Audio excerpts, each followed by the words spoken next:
ಎಲ್ಲರಿಗೂ ನಮಸ್ಕಾರ. ನವಚೇತನ ಎಜುಕೇಷನ್ ಚಾನಲ್ಗೆ ಎಲ್ಲರಿಗೂ ಸ್ವಾಗತ. ನಾವು 2019ರ HK ವಿಭಾಗದ ಸಮಾಜ ವಿಜ್ಞಾನ ಪ್ರಶ್ನೆ ಪತ್ರಿಕೆಯನ್ನು ಸಾಲ್ವ್ ಮಾಡ್ತಾ ಇದ್ದೀವಿ. 85ನೇ ಪ್ರಶ್ನೆವರೆಗೂ ನೋಡಿದ್ದೀವಿ. ಇವತ್ತಿನ ಈ ಸೆಷನ್ನಲ್ಲಿ ನಾವು 86ನೇ ಪ್ರಶ್ನೆಯನ್ನು ಆರಂಭ ಮಾಡಬೇಕು ಮತ್ತು ಇದು ಭಾಗ 8 ಆಗಿದೆ. 86ನೇ ಪ್ರಶ್ನೆ ಈ ರೀತಿ ಇದೆ: ಹರಪ್ಪ ನಾಗರಿಕತೆಯ ಕಾಲದ ನಗರ ಯೋಜನೆ ಬೇರೆ ನಾಗರಿಕತೆಗಳಿಗಿಂತ ವಿಭಿನ್ನವಾಗಿತ್ತು ಎಂಬುದನ್ನು 5 ಅಂಶಗಳೊಂದಿಗೆ ತಿಳಿಸಿ ಅಂತ ಕೇಳಿದ್ದಾರೆ.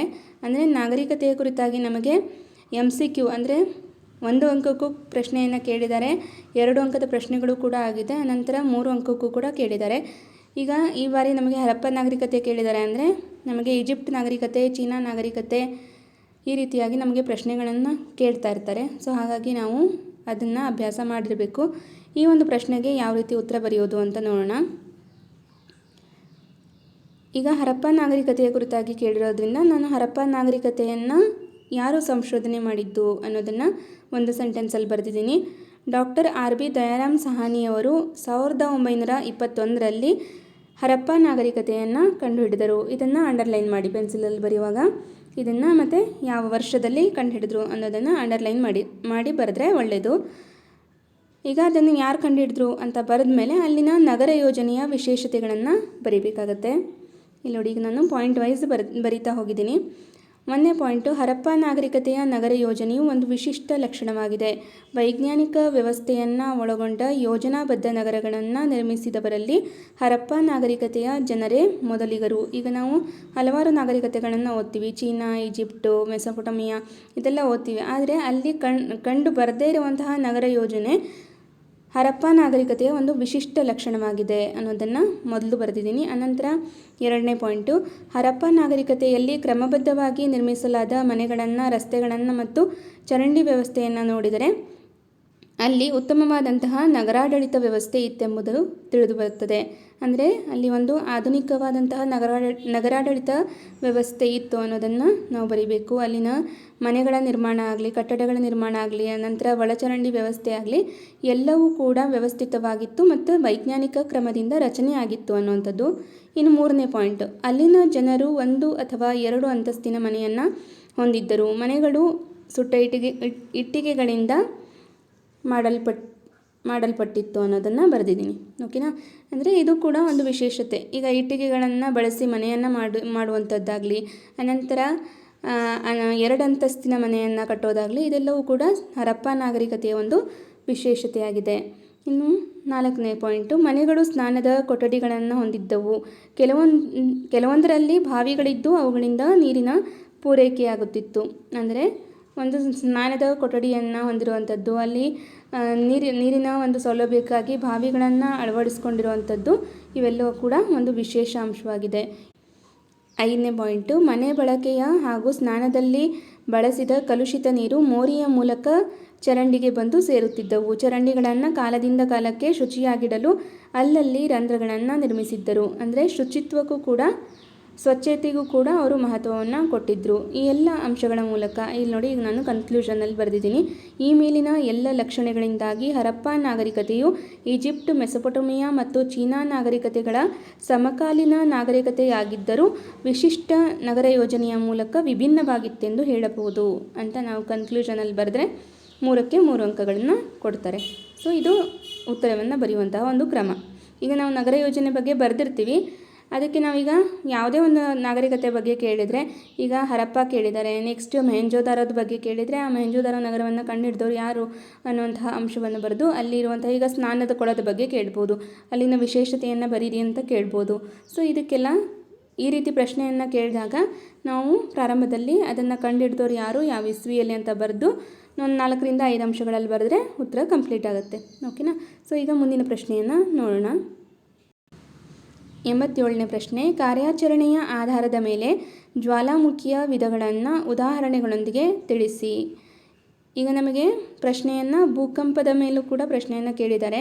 ಭೂಕಂಪ ಅಂದ್ರೇನು, ಅದರ ಅಲೆಗಳ ಕುರಿತಾಗಿ ನಮಗೆ ವಿವರಿಸಿ ಅಂತ ಕೇಳ್ಬೋದು. ಅಂದರೆ ಅಲೆಗಳಲ್ಲಿ ಎಷ್ಟು ವಿಧ ವಿವರಿಸಿ ಅಂತ ಕೇಳ್ತಾರೆ. ಇಲ್ಲಿ ಈಗ ಜ್ವಾಲಾಮುಖಿ ಬಗ್ಗೆ ಕೇಳಿದ್ದಾರೆ. ಇದಕ್ಕೆ ಉತ್ತರವನ್ನು ನೋಡೋಣ. ಇದು 8ನೇ ತರಗತಿಯಲ್ಲಿ ಬರುವಂತಹ ಒಂದು ಭೂಗೋಳಶಾಸ್ತ್ರದ ಪಾಠವಾಗಿದೆ. ಉತ್ತರ ಏನಿದೆ ಅಂದರೆ ಭೂಮೇಲ್ಮೈನಲ್ಲಿ ಬಿರುಕು ಅಥವಾ ರಂಧ್ರಗಳು ಅಥವಾ ದ್ವಾರಗಳು ಉಂಟಾಗಿ ಅವುಗಳ ಮೂಲಕ ಭೂಮಿಯ ಒಳಗಿನ ಶಿಲಾಪಾಕವು ಹೊರಬೀಳುವುದನ್ನು ಜ್ವಾಲಾಮುಖಿ ಎಂದು ಕರೆಯುವರು. ಅಂದರೆ ಜ್ವಾಲಾಮುಖಿ ಅಂದರೆ ಏನು ಅಂತ ಮೊದಲು ಬರೆದಿದ್ದೀನಿ. ಅನಂತರ ಜ್ವಾಲಾಮುಖಿಯ ವಿಧಗಳು. ಜ್ವಾಲಾಮುಖಿಯನ್ನು ಅವುಗಳ ಕಾರ್ಯಾಚರಣೆಯ ಆಧಾರದ ಮೇಲೆ 3 ವಿಧಗಳಾಗಿ ವಿಂಗಡಿಸಲಾಗಿದೆ. ಮೊದಲನೇದು ಜಾಗೃತ ಜ್ವಾಲಾಮುಖಿ, ಎರಡನೇದು ಸುಪ್ತ ಜ್ವಾಲಾಮುಖಿ, ಮೂರನೇದು ಲುಪ್ತ ಜ್ವಾಲಾಮುಖಿ ಅಂತ ಬರೆದು ಅನಂತರ ನಾವು ಅದನ್ನು ಒಂದೊಂದು ಸೆಂಟೆನ್ಸಲ್ಲಿ ವಿವರಣೆ ಮಾಡಬೇಕು. ಮತ್ತು ಉದಾಹರಣೆಯನ್ನು ಕೊಡಿ ಅಂತ ಕೇಳಿದರೆ ಉದಾಹರಣೆಯನ್ನು ಕೊಡಬೇಕು. ಇಲ್ಲಿ ನೋಡಿ, ಈಗ ಜಾಗೃತ ಜ್ವಾಲಾಮುಖಿ ಅಂದರೆ ಏನು ಅಂತ ಮೊದಲು ಬರೀಬೇಕಾಗತ್ತೆ. ನಿರಂತರವಾಗಿ ಸ್ಫೋಟಗೊಳ್ಳುವ ಲಾವಾರಸ, ಅನಿಲ, ಬೂದಿ ಇತ್ಯಾದಿಗಳನ್ನು ಹೊರಚಿಮ್ಮುವ ಜ್ವಾಲಾಮುಖಿಗಳಿಗೆ ಜಾಗೃತ ಜ್ವಾಲಾಮುಖಿ ಎನ್ನುವರು ಅಂತ ಒಂದು ಸೆಂಟೆನ್ಸಲ್ಲಿ ಬರೆದು ಅನಂತರ ಉದಾಹರಣೆಯನ್ನು ಕೇಳಿದರೆ 1 ಅಥವಾ 2 ಉದಾಹರಣೆಯನ್ನು ಬರೀರಿ. ನಾನಿಲ್ಲಿ 4 ಬರೆದಿದ್ದೀನಿ. ಯಾಕೆ ಅಂದರೆ ಇದನ್ನು MCQಯಲ್ಲಿ ಪದೇ ಪದೇ ಕೇಳುವಂತಹ ಪ್ರಶ್ನೆಗಳು. ಹೊಂದಿಸಿ ಬರೀರಿ ರೀತಿ ಎಲ್ಲಾದರೂ ಕೇಳ್ಬೋದು, ಅಥವಾ 4 ಜ್ವಾಲಾಮುಖಿಯಲ್ಲಿ ಬೇರೆ ಒಂದು ಜ್ವಾಲಾಮುಖಿಯನ್ನು ಸೇರಿಸ್ಕೊಟ್ಟಿರ್ತಾರೆ. 3 ಜಾಗೃತ ಜ್ವಾಲಾಮುಖಿ ಆಗಿದ್ದರೆ ಇನ್ನೊಂದು ಲುಪ್ತ ಜ್ವಾಲಾಮುಖಿ ಆಗಿರುತ್ತೆ ಅಂತಲೇ ಅಂದ್ಕೊಳ್ಳೋಣ. ಈ ಕೆಳಗಿನ ಆಯ್ಕೆಗಳಲ್ಲಿ ಯಾವುದು ಲುಪ್ತ ಜ್ವಾಲಾಮುಖಿ ಅಂತ ಕೇಳ್ತಾರೆ ಅಥವಾ ಯಾವುದು ಜಾಗೃತ ಜ್ವಾಲಾಮುಖಿ ಅಂತ ಕೇಳುವಂತಹ ಸಾಧ್ಯತೆ ಇರುತ್ತೆ. ಹಾಗಾಗಿ ನಾನು 4 ಉದಾಹರಣೆಯಾಗಿ ಕೊಟ್ಟಿದ್ದೀನಿ. ಫಿಲಿಪೈನ್ಸ್ ದ್ವೀಪದಲ್ಲಿ ಪಿನಾಟುಬೋ ಅನ್ನೋದು ಒಂದು ಜಾಗೃತ ಜ್ವಾಲಾಮುಖಿ. ಅನಂತರ ಇಟಲಿಯ ಸ್ಟ್ರಾಂಬೋಲಿ ಮತ್ತು ಎಟ್ನಾ, USA ಸೆಂಟ್ ಹೆಲೆನಾ, ಹವಾಯಿ ದ್ವೀಪದ ಮೌನ್ಲೋವಾ ಇವೆಲ್ಲವೂ ಕೂಡ ಜಾಗೃತ ಜ್ವಾಲಾಮುಖಿಗೆ ಉದಾಹರಣೆ. ನೀವು ಯಾವುದಾದ್ರೂ 1 ಅಥವಾ 2 ಉದಾಹರಣೆ ಕೊಟ್ಟರೆ ಸಾಕಾಗುತ್ತೆ. ಆದರೆ MCQ ಪ್ರಶ್ನೆಗಳಿಗೆ ನೀವು ಇದನ್ನು ಅಷ್ಟನ್ನು ಓದಿ ನೆನ್ಪಿಟ್ಕೊಳ್ಳೋದು ಬಹಳ ಮುಖ್ಯ. ಯಾಕಂದರೆ ಇಂತಹ ಪ್ರಶ್ನೆಗಳನ್ನೇ ನಮಗೆ ಕೇಳ್ತಾರೆ. ಜ್ವಾಲಾಮುಖಿ ಬಗ್ಗೆ ಒಂದು ಪ್ರಶ್ನೆ MCQಯಲ್ಲಿ ಬರುತ್ತೆ, ಅನಂತರ 2 ಅಥವಾ 3 ಅಂಕದ ಪ್ರಶ್ನೆ ಕೂಡ ಬರುವಂಥ ಸಾಧ್ಯತೆ ಇರುತ್ತೆ. ಹಾಗಾಗಿ ಚೆನ್ನಾಗಿ ನೋಡ್ಕೊಂಡಿರಿ. ಇದು ಮತ್ತು ಭೂಕಂಪದ ಕುರಿತಾಗಿ ಒಂದಲ್ಲ ಒಂದು ಪ್ರಶ್ನೆ ಇದ್ದೇ ಇರುತ್ತೆ. ಇನ್ನು ಎರಡನೇದು ಸುಪ್ತ ಜ್ವಾಲಾಮುಖಿ. ಒಮ್ಮೆ ಸ್ಫೋಟಿಸಿ ಅನಂತರ ಬಹುಕಾಲ ಕಾರ್ಯಾಚರಣೆಗೆ ನಡೆಸದೆ ಸುಪ್ತವಾಗಿದ್ದು ಯಾವಾಗಲೂ ಒಮ್ಮೆ ಜಾಗೃತವಾಗಿ ಕಾರ್ಯಾಚರಣೆ ನಡೆಸುವ ಜ್ವಾಲಾಮುಖಿಯಾಗಿದೆ. ಅಂದರೆ ಯಾವಾಗಲಾದರೂ ಒಮ್ಮೆ ಸ್ಫೋಟಿಸಿ ಅನಂತರ ಬಹಳ ವರ್ಷ ತನ್ನ ಕಾರ್ಯಾಚರಣೆಯನ್ನು ಮಾಡಿರಲ್ಲ, ಆದರೆ ಒಮ್ಮಿಂದೊಮ್ಮೆ ಇನ್ನೊಂದು ಸತಿ ಜಾಗೃತವಾಗಿ ಕಾರ್ಯಾಚರಣೆ ಮಾಡುವಂತಹ ಜ್ವಾಲಾಮುಖಿಯನ್ನು ಸುಪ್ತ ಜ್ವಾಲಾಮುಖಿ ಅಂತ ಹೇಳ್ತೀವಿ. ಇದಕ್ಕೆ ಉದಾಹರಣೆ ಅಂದರೆ ಇಟಲಿಯ ವೆಸೋವಿಯಸ್, ಜಪಾನಿನ ಫ್ಯೂಸಿಯಾಮ. ಈ ಜಪಾನಿನ ಫ್ಯೂಸಿಯಾಮ ಅನ್ನೋದು ಪ್ರಶ್ನೆ ಆಗಿದೆ. ಇಂಡೋನೇಷ್ಯಾದ ಕ್ರಕ್ಟೋವಾ, ತಾಂಜೇನಿಯಾದ ಕಿಲಿಮಾಂಜರೋ ಇವೆಲ್ಲವೂ ಕೂಡ ಸುಪ್ತ ಜ್ವಾಲಾಮುಖಿಗೆ ಉದಾಹರಣೆ. ಇನ್ನು ಕೊನೆಯದಾಗಿ ಬರುವಂಥದ್ದು 3ನೇ ಪಾಯಿಂಟು ಲುಪ್ತ ಜ್ವಾಲಾಮುಖಿ. ಇವುಗಳು ಪುರಾತನ ಕಾಲದಲ್ಲಿ ಕಾರ್ಯಾಚರಣೆಯನ್ನು ನಡೆಸಿದ್ದು ನಂತರದಲ್ಲಿ ಯಾವುದೇ ಕಾರ್ಯಾಚರಣೆ ನಡೆಸಿಲ್ಲ ಅನ್ನೋದನ್ನು ಒಂದು ವಾಕ್ಯದಲ್ಲಿ ಬರೆದು ಅನಂತರ ಉದಾಹರಣೆಯನ್ನು ಕೊಡಿ. ಅರ್ಜೆಂಟೈನಾದ ಅಕಾಂಕುಗುವಾ, ತಾಂಜೇನಿಯಾದ ಗೊರಾಂಗೊರೋ, ಸ್ಕಾಟ್ಲೆಂಡಿನ ಆರ್ಥರ್ ಸೆಟ್ ಮೊದಲಾದವು. ಓಕೆನಾ? ಸೊ ಇದಿಷ್ಟು ಉದಾಹರಣೆಯನ್ನು ಕೊಟ್ಟು ಬರೆದ್ರೆ ನಮಗೆ 3ಕ್ಕೆ 3 ಅಂಕಗಳನ್ನ ಕೊಡ್ತಾರೆ. ನೀವು ಇಷ್ಟು ಉದಾಹರಣೆಗಳನ್ನ ಬರೀಬೇಕಾಗಿಲ್ಲ, 1 ಅಥವಾ 2 ಉದಾಹರಣೆಯನ್ನು ಕೊಡ್ತಾ ಹೋಗಿ. ಪ್ರತಿಯೊಂದು ಜ್ವಾಲಾಮುಖಿಗೂ ಒಂದೊಂದು ಉದಾಹರಣೆಯನ್ನು ಕೊಟ್ಟು ಉತ್ತರವನ್ನು ಕಂಪ್ಲೀಟ್ ಮಾಡಿ. ಓಕೆನಾ? ಸೊ ಈಗ ಮುಂದಿನ ಪ್ರಶ್ನೆಯನ್ನು ನೋಡೋಣ. 88ನೇ ಪ್ರಶ್ನೆ, ಮೋಡವನ್ನು ವ್ಯಾಖ್ಯಾನಿಸಿ ವಿವಿಧ ಬಗೆಯ ಮೋಡಗಳನ್ನು ತಿಳಿಸಿ ಅಂತ ಪ್ರಶ್ನೆಯನ್ನು ಕೇಳಿದ್ದಾರೆ. ಇದು 8ನೇ ತರಗತಿಯ ಭೂಗೋಳಶಾಸ್ತ್ರದಲ್ಲಿ ಬರುವಂತಹ ವಾಯುಗೋಳ ಪಾಠದಲ್ಲಿ ಬರುವಂತಹ ಕಾನ್ಸೆಪ್ಟು. ನಮಗೆ ಈ ಬಾರಿ ಮೋಡದ ಬಗ್ಗೆ ಕೇಳಿದರೆ ನೆಕ್ಸ್ಟು ಮಳೆ ಅಂದರೆ ಏನು, ಮಳೆಯ ವಿಧಗಳನ್ನು ತಿಳಿಸಿ ಅಂತಲೂ ಕೂಡ ಪ್ರಶ್ನೆಯನ್ನು ಕೇಳ್ಬೋದು. ಈ ಒಂದು ಪ್ರಶ್ನೆಗೆ ಯಾವ ರೀತಿ ಉತ್ತರ ಬರೀಬೇಕು ಅಂದರೆ ಮೊದಲು ಮೋಡವನ್ನು ವ್ಯಾಖ್ಯಾನಿಸಬೇಕು, ಅದಕ್ಕೆ 1 ಅಂಕ ಇರುತ್ತೆ. ಅನಂತರ ವಿವಿಧ ಬಗೆಯ ಮೋಡಗಳನ್ನು ತಿಳಿಸಿ ಅಂತ ಕೇಳಿದ್ದಾರೆ. ಅಂದರೆ ಮೋಡಗಳ ವಿಧಗಳನ್ನು ತಿಳಿಸ್ಬೇಕಾಗತ್ತೆ. ಮತ್ತು ಒಂದೊಂದು ವಾಕ್ಯದಲ್ಲಿ ನಾವು ವಿವರಣೆಯನ್ನು ಕೊಡೋದು ಉತ್ತಮ ಅನ್ನೋದು ನನ್ನ ಅಭಿಪ್ರಾಯ. ಯಾಕಂದರೆ 3 ಅಂಕಕ್ಕೆ ಪ್ರಶ್ನೆಯನ್ನು ಕೇಳಿರೋದು. ಹಾಗಾಗಿ ಈಗ ಉತ್ತರ ನೋಡೋಣ.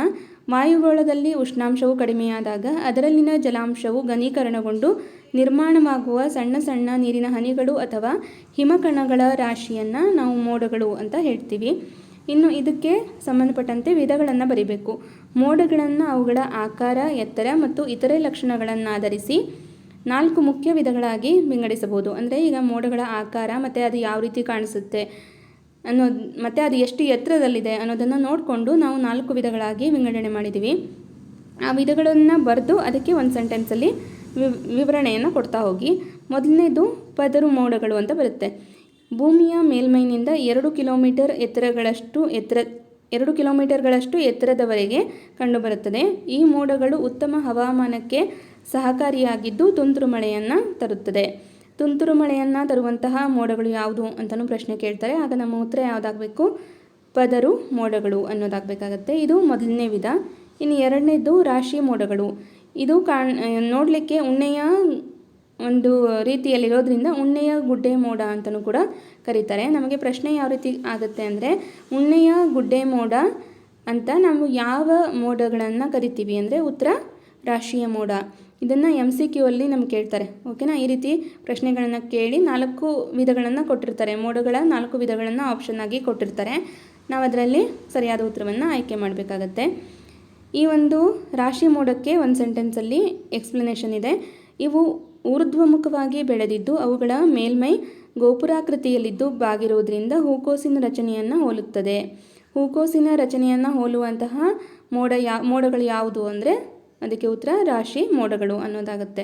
ನಮಗೆ MCQ ಅಲ್ಲಿ ಇದೇ ರೀತಿಯ ಪ್ರಶ್ನೆಗಳನ್ನು ಕೇಳೋದು ಜಾಸ್ತಿ. ಓಕೆನಾ? ಇನ್ನು ಮೂರನೇದು ಹಿಮಕಣ ಮೋಡಗಳು. ಹಿಮಕಣ ಮೋಡಗಳನ್ನು ಕುದುರೆ ಬಾಲದ ಮೋಡಗಳು ಅಂತ ಹೇಳ್ತೀವಿ. ಇದಕ್ಕೆ ಒಂದು ಸೆಂಟೆನ್ಸಲ್ಲಿ ಎಕ್ಸ್ಪ್ಲನೇಷನ್ ಏನಿದೆ ಅಂದರೆ, ಇವುಗಳು ವಾಯುಮಂಡಲದಲ್ಲಿ ಅತಿ ಹೆಚ್ಚು ಎತ್ತರದಲ್ಲಿ ಅಂದರೆ 6 ಕಿಲೋಮೀಟರ್ಗಳಿಗಿಂತಲೂ ಎತ್ತರದಲ್ಲಿರುತ್ತದೆ. ಅತ್ಯಂತ ಎತ್ತರದಲ್ಲಿರುವಂತಹ ಮೋಡಗಳು ಯಾವುದು ಅಂದರೆ ಹಿಮಕಣ ಮೋಡಗಳು. ನಾಲ್ಕನೇದು ರಾಶಿವೃಷ್ಟಿ ಮೋಡಗಳು. ಈ ಮೋಡಗಳು ನಿರಂತರವಾಗಿ ಮಳೆ ತರುವ ಮೋಡಗಳಾಗಿದ್ದು ಕೆಳಮಟ್ಟದಲ್ಲಿರುತ್ತದೆ. ವೃಷ್ಟಿ ಪದರು ಮೋಡಗಳು ದಪ್ಪವಾಗಿದ್ದು ಅಧಿಕ ಮಳೆ ತರುವ ಮೋಡಗಳಾಗಿವೆ. ಇಲ್ಲಿ ಅಧಿಕ ಮಳೆಯನ್ನು ತರುವಂತಹ ಮೋಡಗಳು ಯಾವುದು ಅಂತಲೂ ಪ್ರಶ್ನೆ ಕೇಳ್ತಾರೆ. ಅದಕ್ಕೆ ಉತ್ತರ ಏನಾಗಬೇಕು? ರಾಶಿವೃಷ್ಟಿ ಮೋಡಗಳು. ಈ ರೀತಿಯಾಗಿ 1 ಅಂಕಕ್ಕೆ ಪ್ರಶ್ನೆಯನ್ನು ಕೇಳುವಂತಹ ಸಾಧ್ಯತೆ ಇರುತ್ತೆ.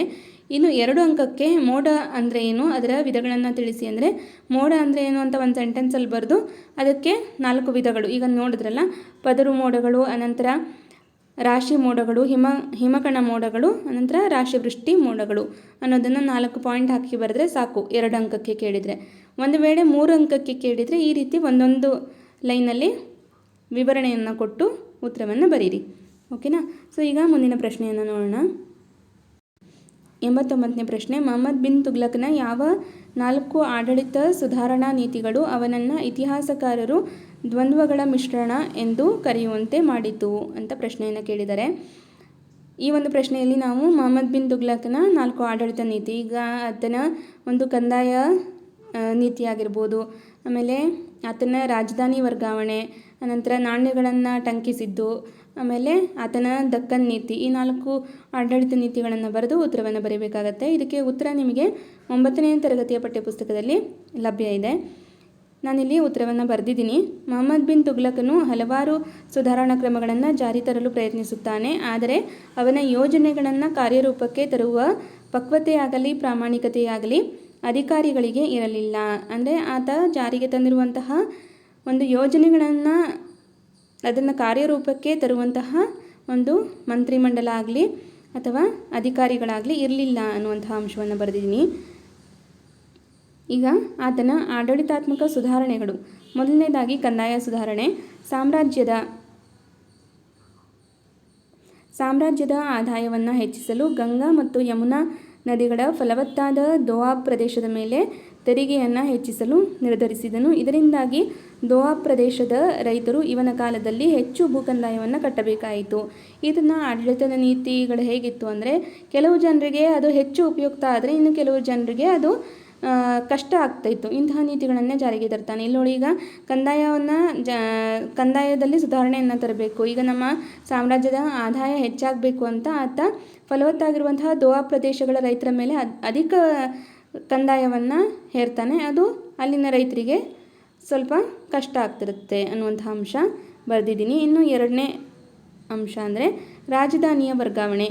ಈತ ರಾಜಧಾನಿಯನ್ನು ದೆಹಲಿಯಿಂದ ದೇವಗಿರಿಗೆ ವರ್ಗಾಯಿಸಿದನು. ಆದರೆ ಈ ಸ್ಥಳಾಂತರಕ್ಕೆ ಸೂಕ್ತ ಏರ್ಪಾಡುಗಳನ್ನು ಕೈಗೊಂಡಿರಲಿಲ್ಲ. ಅಸಂಖ್ಯಾತ ಜನರು ಇದರಿಂದ ಸಾವನ್ನಪ್ತಾರೆ, ಸಂಕಷ್ಟಕ್ಕೆ ಈಡಾಗ್ತಾರೆ ಅನ್ನೋದನ್ನು ಶಾರ್ಟಾಗಿ ಬರೀಬೇಕಾಗತ್ತೆ. ಇನ್ನು ನೆಕ್ಸ್ಟು ಸಾಂಕೇತಿಕ ನಾಣ್ಯ ಪ್ರಯೋಗ. ಮೊಹಮ್ಮದ್ ಬಿನ್ ತುಘ್ಲಕ್ ತಾಮ್ರ ಮತ್ತು ಹಿತ್ತಾಳೆಯ ಸಾಂಕೇತಿಕ ನಾಣ್ಯಗಳ ಚಲಾವಣೆಗೆ ತಂದನು. ಆದರೆ ನಾಣ್ಯಗಳನ್ನು ಟಂಕಿಸುವುದು ಸರ್ಕಾರದ ಏಕಸ್ವಾಮ್ಯವಾಗಿರದೆ ಅವ್ಯವಸ್ಥೆ ಉಂಟಾಯಿತು. ಅಂದರೆ ಈ ನಾಣ್ಯಗಳನ್ನು ಆತ ಚಲಾವಣೆಗೆ ತಂದಿದ್ದು ತಪ್ಪಲ್ಲ, ಆದರೆ ಆ ನಾಣ್ಯಗಳನ್ನು ಚಲಾವಣೆಗೆ ತರುವಂತಹ ಒಂದು ಏಕಸ್ವಾಮ್ಯತೆ ಸರ್ಕಾರದ್ದಾಗಿರಬೇಕಾಗಿತ್ತು ಅನ್ನುವಂತಹ ಒಂದು ಯೋಜನೆಯನ್ನು ಆತ ಹೊರಡಿಸಲಿಲ್ಲ. ಆದ್ದರಿಂದಾಗಿ ಯಾರ್ಯಾರು ನಾಣ್ಯಗಳನ್ನು ಟಂಕಿಸ್ತಿದ್ರು ಅವರು ಅಧಿಕ ಪ್ರಮಾಣದ ನಾಣ್ಯಗಳನ್ನು ಟಂಕಿಸಿ ಅವರ ಅನುಕೂಲಕ್ಕೆ ಬಳಸ್ಕೊಳ್ಳೋಕ್ಕೆ ಪ್ರಾರಂಭ ಮಾಡಿದರು. ಇದರಿಂದಾಗಿ ಸಾಮ್ರಾಜ್ಯದಲ್ಲಿ ಒಂದು ಆರ್ಥಿಕ ಅವ್ಯವಸ್ಥೆ ಉಂಟಾಯಿತು ಅಂತ ಹೇಳ್ಬೋದು. ಇನ್ನು 4ನೇದಾಗಿ ದಕ್ಕನ್ ನೀತಿ. ದಕ್ಕನ್ ನೀತಿಯಲ್ಲಿ ಖಿಲ್ಜಿಯನ್ನರಿಗಿಂತ ಭಿನ್ನವಾಗಿದ್ದ ಮೊಹಮ್ಮದ್ ಬಿನ್ ತುಘಲಕ್ ದಕ್ಕನ್ನಲ್ಲಿ ಗೆದ್ದ ಪ್ರದೇಶಗಳಲ್ಲಿ ನೇರವಾಗಿ ತನ್ನ ಆಡಳಿತವನ್ನು ಜಾರಿಗೊಳಿಸಿದನು. ಈಗ ದಕ್ಕನ್ ನೀತಿ ಖಿಲ್ಜಿಯನ್ನರು ತಮ್ಮದೇ ಆದಂತಹ ರೀತಿಯಲ್ಲಿ ಆಡಳಿತವನ್ನು ನಡೆಸ್ತಾ ಇದ್ದರು. ಮತ್ತು ಅಲ್ಲಿ ಒಂದು ತಮ್ಮದೇ ಆದಂತಹ ಮಂತ್ರಿಮಂಡಲವನ್ನು ರಚಿಸಿ ಅವರಿಗೆ ಅಧಿಕಾರವನ್ನು ಕೊಡ್ತಾಯಿದ್ರು. ಆದರೆ ಮೊಹಮ್ಮದ್ ಬಿನ್ ತುಘಲಕ್ ಏನು ಮಾಡ್ತಾನೆ, ಅಲ್ಲಿರುವಂತಹ ಅಧಿಕಾರವನ್ನೆಲ್ಲ ನಾನೇ ನಿಯಂತ್ರಿಸಬೇಕು ಅನ್ನುವಂಥ ಒಂದು ನಿರ್ಧಾರವನ್ನು ಮಾಡ್ತಾನೆ. ಅಲ್ಲಿ ಸರಿಯಾದಂತಹ ಆಡಳಿತ ನಿರ್ವಹಿಸಲಿಕ್ಕೆ ಆಗೋದಿಲ್ಲ ಅನ್ನುವಂಥದ್ದು. ಆದರೂ ಕೂಡ ಮೊಹಮ್ಮದ್ ಬಿನ್ ತುಘಲಕ್ ನಮ್ಮ ಭಾರತದಲ್ಲಿ ದೆಹಲಿ ಸುಲ್ತಾನರಲ್ಲಿ ನಾವು ನೋಡ್ತೀವಲ್ಲ, ಅದರಲ್ಲಿ ತನ್ನ ಸಾಮ್ರಾಜ್ಯವನ್ನು ಹೆಚ್ಚು ವಿಸ್ತಾರ ಮಾಡಿದ್ದು ಅಂದರೆ ಮೊಹಮ್ಮದ್ ಬಿನ್ ತುಘಲಕ್ ಅಂತಲೇ ನಾವು ಓದ್ತೀವಿ, ಹೌದಾ? ಆದರೆ ಕೆಲವೊಂದಿಷ್ಟು ಸಮರ್ಪಕವಾದಂತಹ ಆಡಳಿತ ನೀತಿಯನ್ನು ಆತ ಜಾರಿಗೆ ತರಲಿಲ್ಲ. ಮತ್ತು ಅದನ್ನು ಜಾರಿಗೆ ತರಲಿಕ್ಕೆ ಆತ ಅನುಸರಿಸಿದಂತಹ ಕ್ರಮ ಕೂಡ ತಪ್ಪಾಗಿತ್ತು. ಹಾಗಾಗಿ ಆತನನ್ನು ನಾವು ವೈರುಧ್ಯಗಳ ಮಿಶ್ರಣ ಅಥವಾ ದ್ವಂದ್ವಗಳ ಮಿಶ್ರಣ ಅಂತ ಹೇಳ್ತೀವಿ. ಇಲ್ಲಿ ಕನ್ಕ್ಲೂಷನಲ್ಲಿ ಈ ಮೇಲಿನ ಎಲ್ಲ ಕಾರಣಗಳಿಂದಾಗಿ ಡಾಕ್ಟರ್ V.S. ಸ್ಮಿತ್ ರವರು ಇವನು ಒಬ್ಬ ಪರಸ್ಪರ ವಿರುದ್ಧ ಗುಣಗಳ ಮಿಶ್ರಣವಾಗಿದ್ದ ಎಂದು ಹೇಳಿದ್ದಾರೆ. ಇಲ್ಲಿ ಯಾರು ಹೇಳಿದ್ದು ಅನ್ನೋದನ್ನು ಮೆನ್ಷನ್ ಮಾಡಿದರೆ ನಮ್ಮ ಉತ್ತರ ಇನ್ನೂ ಹೆಚ್ಚು ತೂಕವಾಗಿರುತ್ತೆ. ಹಾಗಾಗಿ ಅದನ್ನು ಯಾರು ಹೇಳಿದರು ಅನ್ನೋದನ್ನು ಕೂಡ ಬರಿಬೇಕಾಗುತ್ತೆ. ಸೊ ಇದಿಷ್ಟು ಈ ಒಂದು ಪ್ರಶ್ನೆಗೆ ಉತ್ತರವಾಗಿದೆ. ಈಗ ಮುಂದಿನ ಪ್ರಶ್ನೆಯನ್ನು ನೋಡೋಣ. 90ನೇ ಪ್ರಶ್ನೆ. ಬ್ಯಾಂಕ್ ಖಾತೆಗಳಲ್ಲಿ ಉಳಿತಾಯ ಖಾತೆ ತೆರೆಯುವವರ ಸಂಖ್ಯೆ ಹೇರಳವಾಗಿರುತ್ತದೆ ಎಂಬುದಕ್ಕೆ 4 ಕಾರಣಗಳನ್ನು ಕೊಡಿ. ಬ್ಯಾಂಕ್ ಖಾತೆಗಳ ಬಗ್ಗೆ ನಮಗೆ ಇದೇ ಪ್ರಶ್ನೆ ಪತ್ರಿಕೆಯಲ್ಲಿ 2 ಪ್ರಶ್ನೆ ಬಂದಿದೆ. ಬ್ಯಾಂಕ್ ಖಾತೆ ವಿಧಗಳು ಯಾವುದು ಅಂತ 2 ಅಂಕಕ್ಕೆ ಕೇಳಿದ್ದಾರೆ. ಈಗ ಅದೇ ಪ್ರಶ್ನೆ ಪತ್ರಿಕೆಯಲ್ಲಿ 3 ಅಂಕಕ್ಕೂ ಕೂಡ ಪ್ರಶ್ನೆಯನ್ನು ಕೇಳಿದ್ದಾರೆ.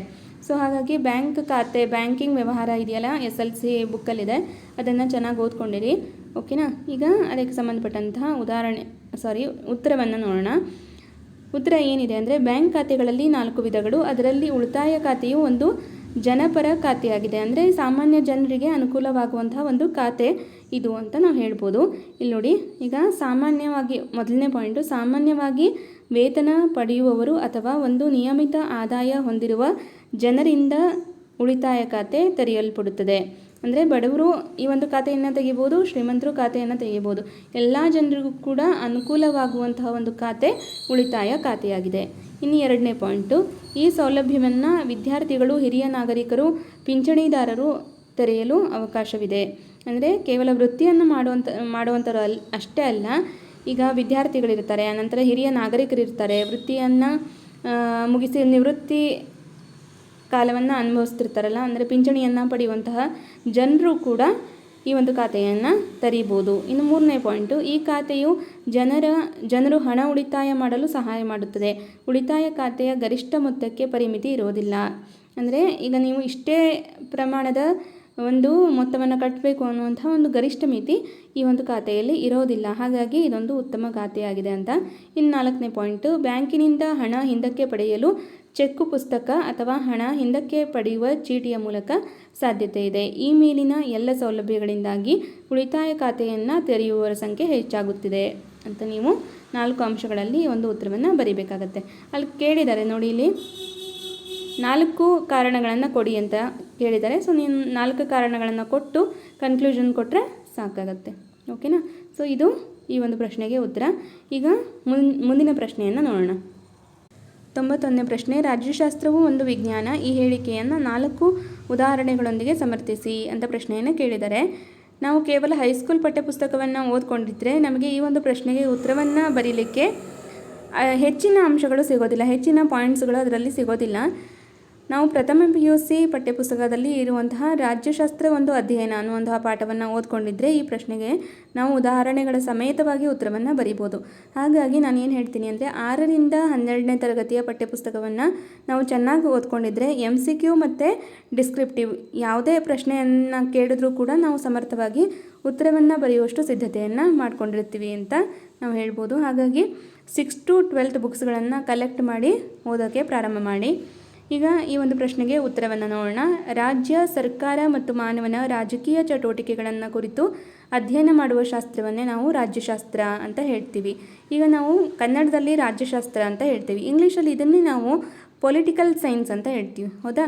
ಅಂದರೆ ರಾಜ್ಯಶಾಸ್ತ್ರ ಕೂಡ ಒಂದು ವಿಜ್ಞಾನ ಅನ್ನೋದನ್ನು ನಮ್ಮ ಹೇಳಿಕೆ ಮತ್ತು ಉದಾಹರಣೆಗಳ ಮೂಲಕ ನಾವು ಇದನ್ನು ಸ್ಪಷ್ಟಪಡಿಸಬೇಕಾಗತ್ತೆ.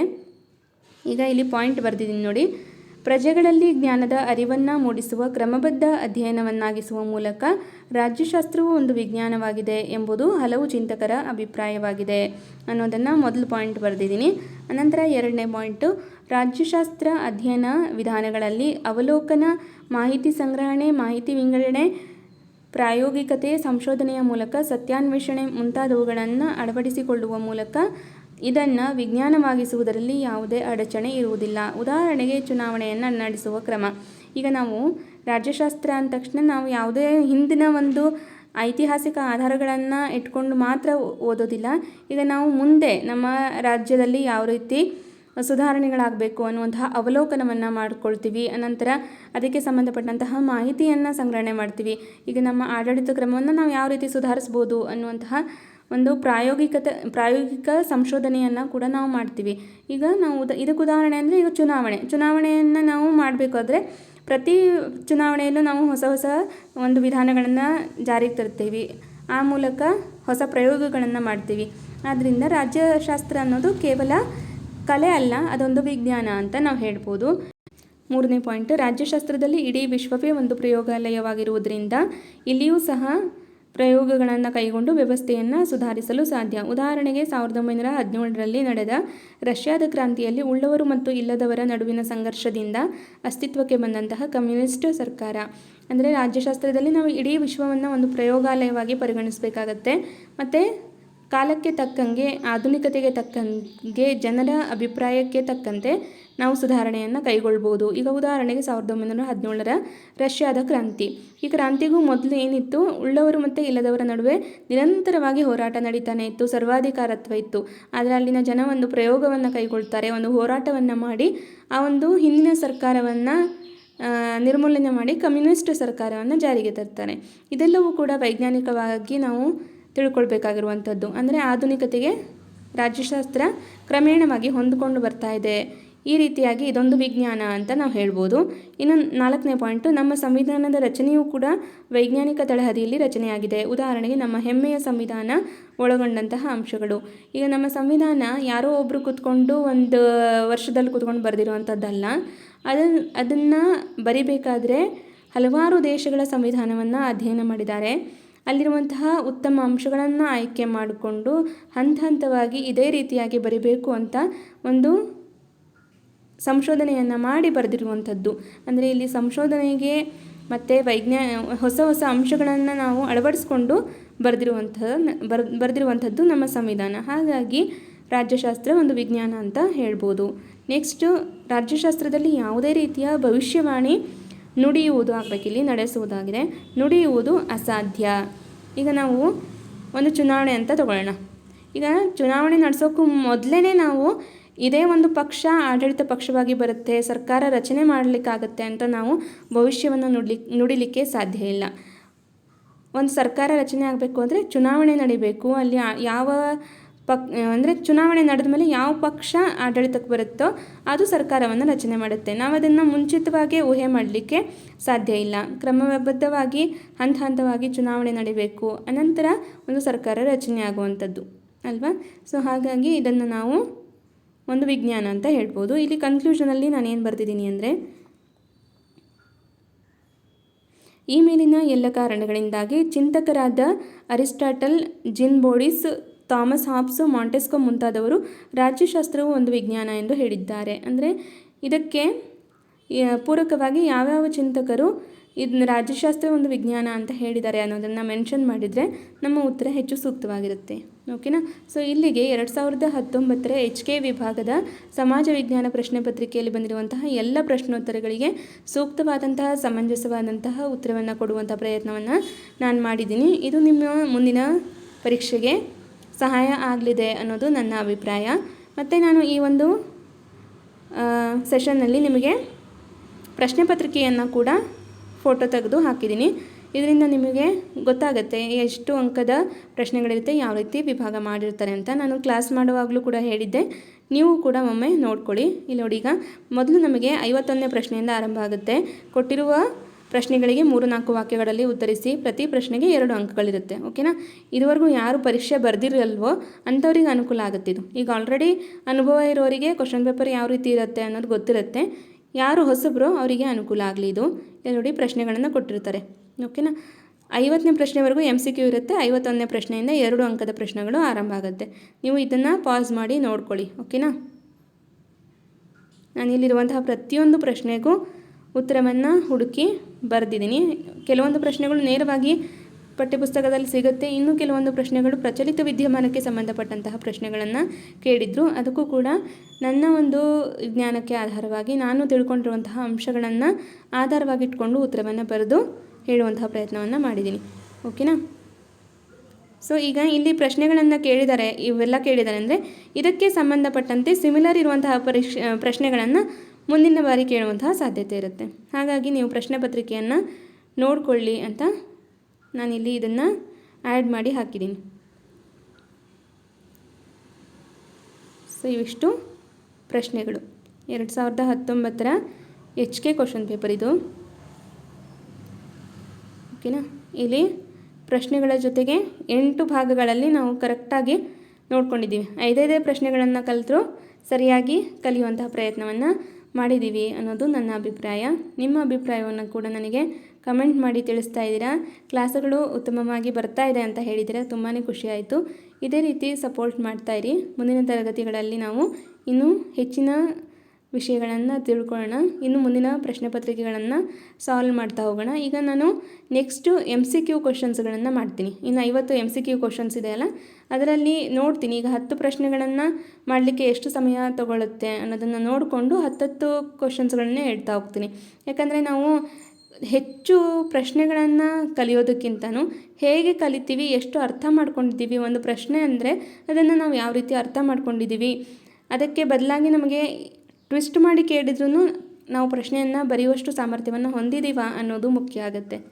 ಅದಕ್ಕೆ ನಾನಿಲ್ಲಿ ನಿಮಗೆ 2 ಅಂಕದ ಪ್ರಶ್ನೆಗಳಿದ್ರೂ ಕೂಡ 3 ಅಂಕಕ್ಕೂ ಕೂಡ ಅನುಕೂಲ ಆಗಲಿ ಅನ್ನೋದಕ್ಕೋಸ್ಕರ ಹೆಚ್ಚಿನ ಮಾಹಿತಿಯೊಂದಿಗೆ ಉತ್ತರವನ್ನು ನೀಡುವಂತಹ ಪ್ರಯತ್ನವನ್ನು ಮಾಡಿದ್ದೆ. ಓಕೆನಾ? ನೀವು ಇಲ್ಲಿ 2 ಅಂಕಕ್ಕೆ ಕೇಳಿದರೆ ಕೇವಲ 4 ಅಂಶವನ್ನು ಬರೀರಿ. 3 ಅಂಕಕ್ಕೆ ಕೇಳಿದರೆ 6 ಅಂಶಗಳನ್ನು ಬರೆದು ಉತ್ತರವನ್ನು ಬರೆದ್ರೆ ಸೂಕ್ತ ಅಂತ ನನ್ನ ಅಭಿಪ್ರಾಯ. ಓಕೆನಾ? ಸೊ ಇವತ್ತಿನ ಕ್ಲಾಸ್ ನಿಮಗೆ ಹೇಗನ್ನಿಸ್ತು ಅನ್ನೋದನ್ನು ನನಗೆ ಕಮೆಂಟ್ ಮಾಡಿ ತಿಳಿಸಿ. ಮತ್ತು ಈ ಕ್ಲಾಸ್ ನಿಮಗೆ ಇಷ್ಟ ಆಗಿದ್ದರೆ ಲೈಕ್ ಮಾಡಿ, ಶೇರ್ ಮಾಡಿ, ಮತ್ತು ಇದುವರೆಗೂ ಯಾರು ಸಬ್ಸ್ಕ್ರೈಬ್ ಮಾಡ್ಕೊಂಡಿಲ್ವೋ ಸಬ್ಸ್ಕ್ರೈಬ್ ಮಾಡ್ಕೊಳ್ಳಿ ಅಂತ ಹೇಳ್ತಾ ಇವತ್ತಿನ ತರಗತಿಯನ್ನು ಮುಗಿಸ್ತೀನಿ. Thank you all.